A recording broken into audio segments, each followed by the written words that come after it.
Thank you for joining me today. It's Brian Gubernick, and welcome to the No Days Off podcast, where we believe that every single day brings a new opportunity to get better. I want to talk about decision making, one of my favorite topics as a leader, as a father, as someone that hopes to influence the thoughts of others. I am faced with making many decisions, as I'm sure you are as well. And I'd like to make as many great decisions as possible. When I'm faced with a tough choice, there's something I like to do, and I'm not quite sure where I picked it up or why I started doing it, but I thought it'd be something worth sharing with our No Days Off Nation here today. When I'm faced with a tough call, I like to ask myself, how will I feel tomorrow about this decision I'm about to make right now? How will I feel tomorrow about this decision that I'm about to make right now? Now, I do this because I want to know, or I want to guess at whether I'll be happy about this decision once some time passes, or if I might regret my decision.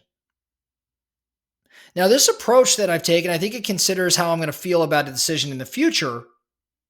And I've learned, for me at least, it's been a great strategy for making more thoughtful choices. There's some key lessons and I think some benefits, at least for me and maybe for you, with respect to this message or this method, I should say. Number one, future orientation and emotional impact. Like for me, I am projecting myself into the future. And in doing so, I can better understand or attempt to better understand the long-term emotional impact of my decision. So this helps me assess whether the choice I'm making aligns with my long-term happiness and the things that I value, or if it actually might lead to regret. So I'm projecting myself into the future. There's this future orientation, and I'm trying to determine what's the emotional impact of this.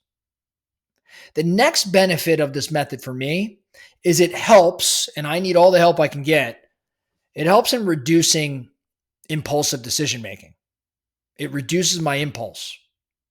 I'm taking a moment to consider how I'm going to feel later, and this counteracts this impulsive nature that I have sometimes.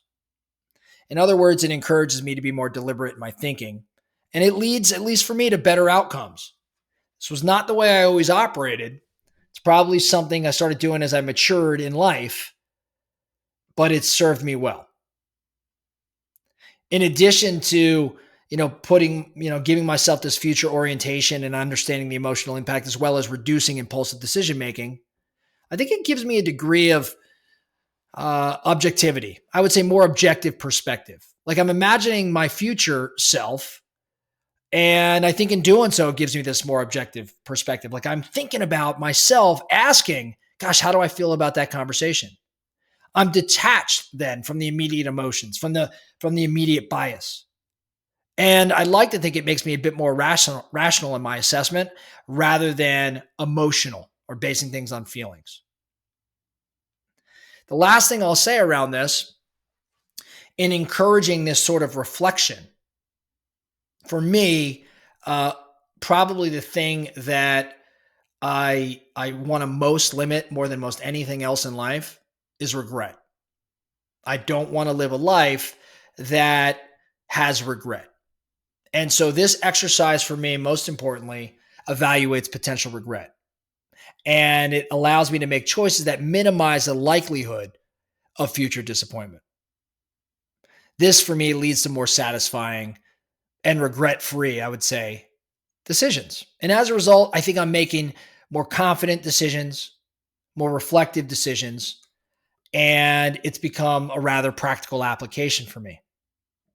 So the specific questions that I'll ask myself, will this decision more or less help me achieve my long-term goals? Or will I feel proud of this choice in the future? Just another way to word the original question, which is, how am I going to feel about this tomorrow? How will I feel about this decision that I'm about to make? How am I going to feel about it tomorrow? Will it help me achieve my long-term goals? Will I feel proud of this choice in the future? This is a decision-making framework that I use. Now, where have I used it? Lots of different places. Lots of different places. Things that are, rather insignificant in the grand scheme and things that are rather significant. Some things that come to mind for me, I've been in specific endurance events where I was in a lot of pain and wasn't sure if I could endure or persevere.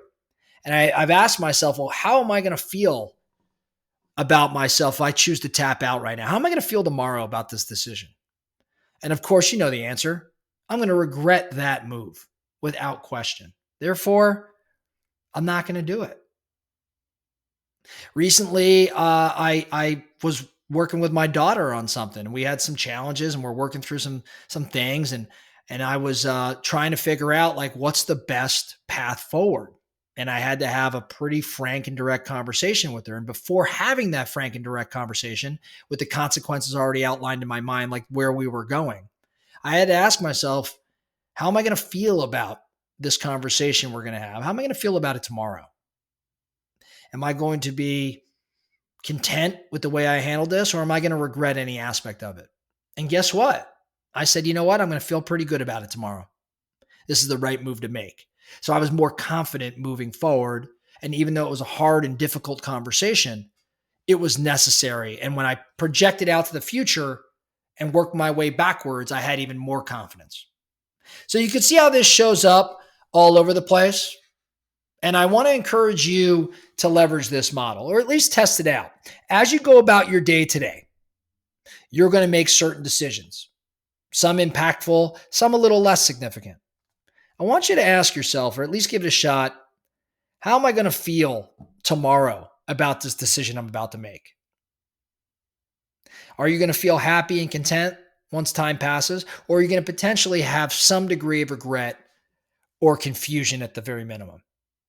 There's some lessons there, and I think that in doing this exercise and leveraging this framework, it will aid you in making even better decisions. That's all I have for you today, the No Days Off podcast. Thank you so much for listening. And remember, every single day brings a new opportunity to get better.